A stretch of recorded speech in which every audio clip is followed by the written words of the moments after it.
Sir, पश्चिम बंगाल में जिस तरह से 27 लाख वोट काटे गए हैं और चुनाव सर पर आने वाला है, कैसे देखते हैं इसे?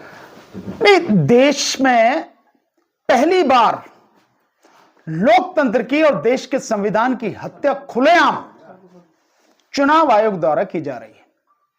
ये जो 27 लाख वोट काटे गए हैं, ये किस में काटे गए हैं? एसआईआर के माध्यम से। और कब काटे गए हैं? 7 अप्रैल तक। 7 अप्रैल तक हुई है ना, 7 अप्रैल तक आनी थी वो लिस्ट वगैरह जो है। यानी कि चुनाव की घोषणा हो चुकी, चुनाव की प्रक्रिया शुरू हो चुकी, चुनाव चल रहा है और ऐसे में एसआईआर चल रहा है और उस एसआईआर में 27 लाख लोगों का नाम काट दिया गया। और इससे भी ज्यादा दुखद बात यह है कि उन लोगों को, उन 27 लाख लोगों को अपनी वोट के लिए अपील करने तक का भी समय नहीं दिया जा रहा। होना यह चाहिए कि अगर गलती है तो इलेक्शन कमीशन की है।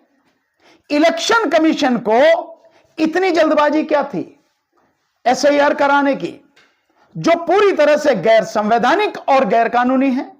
और अगर आप करा रहे हैं तो उसका प्रोसेस पूरा कीजिए आप, और प्रोसेस पूरा होगा कि जिन लोगों के आपने नाम काट दिए गए आपके द्वारा, उन लोगों को अपील का मौका मिले और अपीलेट ट्रिब्यूनल ये पूरी तरह से डिसाइड करे कि इनकी नाम जो काटे गए हैं वो सही है गलत है, उसके बाद चुनाव होना चाहिए। लेकिन यहां ऐसा नहीं है। जो 19 ट्रिब्यूनल बनाए गए हैं, बताया यह जा रहा है उनको डिसाइड करने के लिए, अभी उनके लिए कुर्सी मेज कहां होंगी, कहां बैठेंगे, इसका भी कुछ अता पता नहीं है। और आपने 27 लाख वोटें काट देंगे। और सुप्रीम कोर्ट, मजेदार बात, जहां एक व्यक्ति का वोट भी बहुत कीमती है, क्योंकि चुनाव में एक वोट से भी हार जीत हुई है, होती है, आगे भी होंगी। तो जहां एक एक वोट कीमती है, वहां 27 लाख वोटें काट दी गई। और सुप्रीम कोर्ट कह रहा कोई बात नहीं, हम ट्राइब्यूनल का समय उसका निर्धारित नहीं कर सकते, ये इस बार नहीं अगली बार वोट दे देंगे, कोई दिक्कत नहीं। 27 लाख वोट, सुप्रीम कोर्ट इतना संवेदनहीन हो जाएगा, इसकी कल्पना तो कभी किसी ने नहीं की थी। कि लोग कहां जाएंगे भाई? इस तरह से अन्याय और अत्याचार सरकार द्वारा किया जा रहा है। और सरकार का अब तो हर बात पूरी तरह से सिद्ध हो गई कि जब तृणमूल कांग्रेस को एड्रेस करते हुए इलेक्शन कमीशन कहता है कि चुनाव इस बार पश्चिम बंगाल में पूरी तरह से भयमुक्त होगा, भ्रष्टाचार मुक्त होगा, ये सारी बात कह रहा। अबे तृणमूल कांग्रेस को क्या कह रहा? 2 टूक भी बोला। हाँ, 2 टूक क्यों कह रहा? तो 2 टूक उसे क्यों कह रहा? 2 टूक ये कहता कि इस बार पश्चिम बंगाल में चुनाव हर तरह से स्वतंत्र, निष्पक्ष और पारदर्शी होंगे, तब तो समझ में आ रही। तृणमूल कांग्रेस को करके कह रहा, इसका मतलब साफ नजर आ रही है कि बीजेपी का पिट्ठू बनके, बीजेपी का गुलाम बनके, बीजेपी का कार्यकर्ता बनके इस देश का मुख्य चुनाव आयुक्त ज्ञानेश कुमार बीजेपी के लिए काम कर रहा है। इसलिए 27 लाख वोटें काटी गई। और 27 लाख वो नहीं है, 27 लाख के साथ साथ 63 लाख वोट पहले काटी जा चुकी हैं। कुल मिलाकर 90,83,000 से ज्यादा वोटें काटी गई है, यानी लगभग 91 लाख वोटें काट दी गई हैं। ये 27 लाख लोग जो हैं, इसमें कौन से लोग हैं? क्योंकि ये बताया जा रहा है कि मुस्लिम बहुल जिलों से ज्यादातर वोट कटे हैं। बताया क्या जा रहा है? ये तो पूरी रिपोर्ट आ रही है भाई। जो मुस्लिम बहुल इलाके हैं, उन्हीं इलाकों में वोटें काटी गई हैं। और वोटें जो काटी गई हैं, मैक्सिमम परसेंटेज, मतलब कुछ इलाकों में 61% से लेके 95% तक मुस्लिम वोट हैं जो काटी जा रही हैं, जिनको इसमें रखा गया है। इससे ज्यादा क्या सिद्ध करना होगा? और जो हिंदू बहुल वोटें हैं, हिंदू बहुल इलाके हैं, वो मात्र 4.1 या 4.5%। तो कहां 95% मुस्लिम वोट हैं और कहां हिंदू वोट हैं? 4.5%, 4.1 या 4.5%। तो इससे साफ है कि किस लिए काम कर रहा है इलेक्शन कमीशन, किसके लिए काम कर रहा है इलेक्शन कमीशन? बीजेपी को जिताने के लिए देश के संविधान और लोकतंत्र की हत्या करके चुनाव करा रहा है पश्चिम बंगाल में, इसीलिए ये 27 लाख वोटें काटी गई हैं। 2 फेज में इलेक्शन है, इसका भी कोई मतलब है? और जो आप मुद्दा उठाते थे ईवीएम का, क्या SIR ही एक मुद्दा है जिसकी तरफ मतलब पूरा रुख उस पे चुनाव आयोग? नहीं, मैं नहीं मानता कि केवल SIR मुद्दा, SIR मुद्दा है, नो डाउट बड़ा मुद्दा है, इसमें कोई शक नहीं है, पर ईवीएम कैसे मुद्दा नहीं है? ईवीएम इसलिए मुद्दा कैसे नहीं है? आप देखिए अभी जो रिपोर्ट आई है, और रिपोर्ट में जो हमारी वित्त मंत्री है निर्मला सीतारमण, उसके हस्बैंड है परकला प्रभाकर, उन्होंने और जो उनकी टीम के साथी हैं उन सब ने एक प्रेस कॉन्फ्रेंस करी, उसमें बताया कि आंध्र प्रदेश का चुनाव 2024 का विधानसभा चुनाव किस तरह से लूटा गया, किस तरह से लूटा गया। जो वोटिंग परसेंटेज था 5 बजे जिस दिन वोट पड़ रहे थे, वो उस दिन 5 बजे वोटिंग परसेंट था 68.04%। इलेक्शन कमीशन 8 बजे बताता है कि 68.12% हो गया, 0.8% बढ़ गया। 4 दिन बाद इलेक्शन कमीशन रात को 11:45 पे इलेक्शन कमीशन बताता है कि उसमें 8.5% की और बढ़ोतरी हो गई, और फिर 4 दिन बाद बताता है कि टोटल बढ़ोतरी 13.75% वोटों की हुई। तो ये कैसे बढ़ी? ये ईवीएम से नहीं बढ़ी क्या? ये कैसे बढ़ा ली गई वोट है? रात को जब शाम को 6 बजे वोटिंग बंद हो जाती है और आंध्र प्रदेश में 46,000 पोलिंग बूथों में रात को वोटिंग चल रही है 11:45 तक, और 11:45 तक जो वोटें बढ़ाई गई हैं, उसके बाद भी वोटिंग हुई 3,500 पोलिंग बूथों में रात को 2 बजे तक वोटिंग चली है। टोटल वोट जो बढ़ाई गई इलेक्शन खत्म होने के बाद 52 लाख वोटें बढ़ाई गई।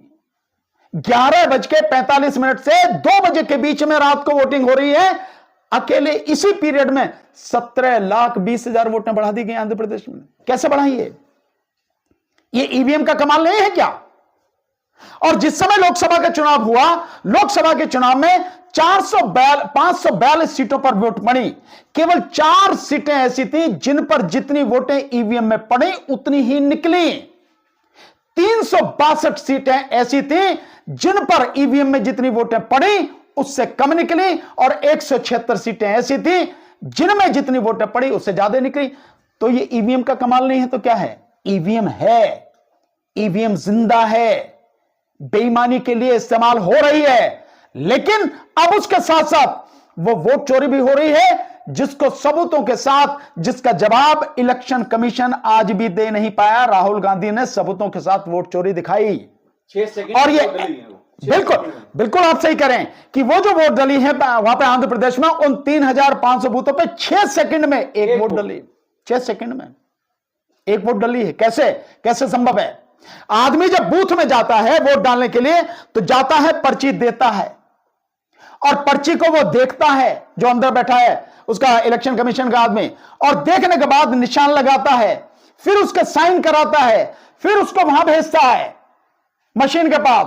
वो मशीन वाला उसे देख के बटन दबाता है, और फिर वो उसमें देख के कहां किसने वोट देनी है बटन दबाता है। 7 सेकंड के लिए पर्ची आती है, और फिर उसके बाद में पर्ची कट के गिर जाती है, तब वो बाहर निकल के आता। 6 सेकंड में कैसे हो जाएगा? लेकिन हुआ। तो ये सब ईवीएम का कमाल है। ईवीएम, वोट चोरी और SIR सब मिलकर, मैंने आपको बताया कि इस देश के संविधान को खत्म करने के लिए इलेक्शन कमीशन को आगे किया गया है, और इलेक्शन कमीशन वोट चोरी करके, वोटों को काट के इस देश के संविधान को खत्म करने के लिए सरकार के लिए काम कर रहा है। मुख्य चुनाव आयुक्त का एक स्टेटमेंट सोशल मीडिया पे बहुत तेजी से चल रहा है। उनका स्टेटमेंट है कि इस बार बंगाल चुनाव में भाजपा कहीं ना कहीं पूर्ण बहुमत की सरकार बनाती हुई नजर आ रही है। क्या ये बात सही है?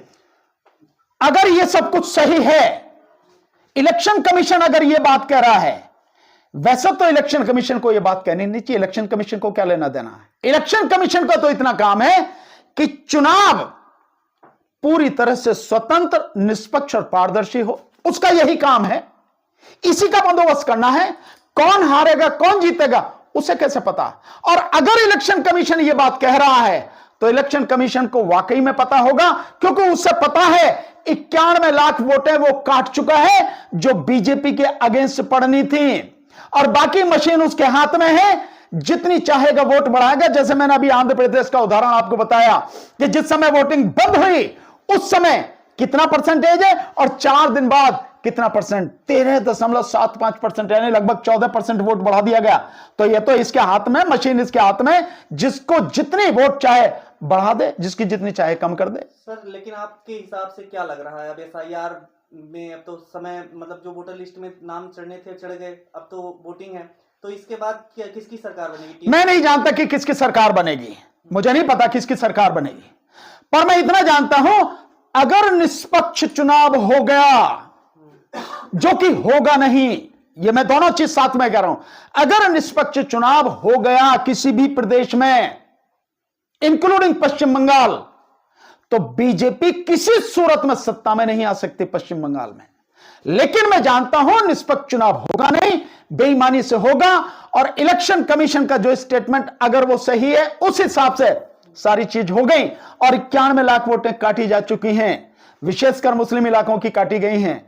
तो इसका मतलब साफ है कि उसने पूरा इंतजाम कर लिया बीजेपी को जिताने के लिए। तो बीजेपी अगर जीतेगी तो उसमें सारा हाथ, सारा श्रेय इलेक्शन कमीशन, मुख्य चुनाव आयुक्त का होगा, जिसने सारी बदतमीजी की सीमाएं पूरी पार कर दी हैं और एक छटे हुए मोहल्ले के गुंडे के हिसाब से गुंडे की तरह काम कर रहा है। क्या करेगी अगर भाजपा बंगाल में सरकार बनाएगी, तो बंगाल में ऐसा क्या करने वाली है? क्योंकि वो उसके मैनिफेस्टो में तमाम चीजों का जिक्र है, यूसीसी और महिलाओं को पैसे देने का और तमाम चीजों। बात वो नहीं है कि महिला में उसमें क्या करेगी, जिसको भी पैसा देने का वादा है, जिसके भी सुविधा देने का वादा है, बीजेपी ने कभी वो वादा पूरा नहीं किया। आप महाराष्ट्र देख लो, आप मध्य प्रदेश देख लो, इस बार तो गाय भैंस भी दे रहे हैं मुझे, कुछ भी दे दो, अभी तो सब कुछ दे देंगे भाई। अभी तो आप कहो, आपको कोठी, एक एक कोठी आपके नाम कर देंगे, बंगला आपके नाम कर देंगे, बकने में क्या दिक्कत है भाई? मुंह ही तो है, बोलना ही तो है, और मोदी से बड़ा झूठा तो इस धरती पर कोई नहीं है। तो कुछ भी चाहे वो बोल देंगे, लेकिन करेंगे क्या?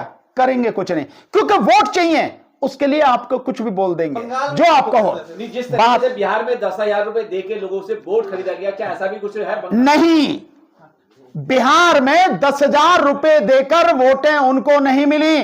कुछ वोटें मिली हो वो अलग बात है, लेकिन इतनी वोटें नहीं मिली जिससे वो जीत जाए।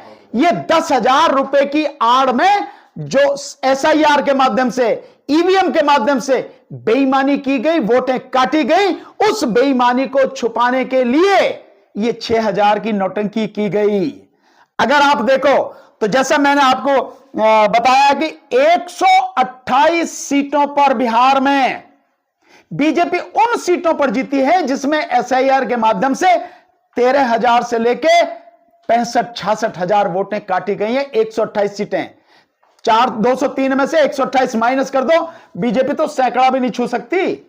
सो यही सब कुछ सब जगह चल रहा है, लगातार यही प्रक्रिया हो रही है। सर आप एसआईआर को लेके, ईवीएम को लेके तमाम सवाल कर रहे हैं और इस चीज को लेके आंदोलन भी हुआ था, लेकिन सुप्रीम कोर्ट पे भी सवाल कर रहे हैं, तो इसका सॉल्यूशन क्या है? जन आंदोलन, इसका सॉल्यूशन जन आंदोलन है। सड़कों पे तो आप पहले भी उतरे थे। नहीं, अभी उस तरह से उतरे नहीं हैं, उतरेंगे। देश की जनता को उतरना पड़ेगा, लड़ना पड़ेगा, तभी देश का संविधान बचेगा, और संविधान बचेगा तो देश की जनता बचेगी, और अगर देश की जनता बचेगी तो उनके अधिकार बच पाएंगे, अन्यथा नहीं कुछ बचेगा। तो जन आंदोलन करना पड़ेगा, देश की जनता को तैयार हो जाना चाहिए, और जन आंदोलन सबसे पहले करना है इस देश के मुख्य चुनाव आयुक्त, या यूं कहो कि भारत चुनाव आयोग के खिलाफ सबसे जबरदस्त जन आंदोलन करना पड़ेगा, क्योंकि यही एक गुंडा, यही एक देशद्रोही आज की तारीख में देश के संविधान को खत्म करने के लिए सरकार की गुलामी करते हुए अपना पूरा नैतिक पतन कर चुका है। इसके लिए आंदोलन करना पड़ेगा, और जब देश की जनता आंदोलन करेगी तभी होगा। रही अदालत, क्योंकि अदालतों में भी कोई न्याय नहीं है, एसआईआर गैर संवैधानिक, गैर कानूनी फिर भी चलती रही, और पिटीशन वही की वही पड़ी है। बिहार का चुनाव भी हो गया, यहां के चुनाव भी हो गए, एसआईआर चल रही है, पिटीशन वहीं पड़ी है। सर अदालत कुछ करने वाली नहीं। बंगाल में ही क्यों फोकस है बीजेपी का? क्या करेगी बंगाल अगर? भाई बंगाल अपने आप में एक बहुत मजबूत राष्ट्र है, वो मजबूत प्रदेश है, बहुत मजबूत प्रदेश है। सो वहां से अगर आप सत्ता हासिल कर लेते हैं, और केवल यह नहीं है, बंगाल में क्यों है, इसका कारण और भी है। अगर आज की तारीख में देखें, देखिए देश के संविधान को खत्म करने के लिए अनुच्छेद 368 के तहत 3 शर्तें चाहिए। एक, हर सदन में यानी लोकसभा में है तो बहुमत, एक तो बहुमत, एक शर्त यह है कि बहुमत का जो उसको समर्थन होना चाहिए, जो भी मतलब संविधान को खत्म करने के लिए संशोधन विधेयक लाया जाएगा, तो एक तो बहुमत होना चाहिए। 543 लोकसभा सदस्यों की संख्या है तो 272 चाहिए कम से कम। फिर जितने लोग मतदान में हिस्सा लें और जो उपस्थित हो उनका 2/3 मेजोरिटी समर्थन में होनी चाहिए। और तीसरा है कि देश के आधे राज्यों का समर्थन चाहिए। जब अनुच्छेद 54, 55, 63, 71 और 241, 279A इन सब में संशोधन करना पड़े तो आधे राज्यों का समर्थन चाहिए। और बीजेपी के पास अभी तक इस समय 13 राज्यों में उनकी सरकार है। अगर पश्चिम बंगाल में आ जाती है तो 14 राज्यों में हो जाएगी।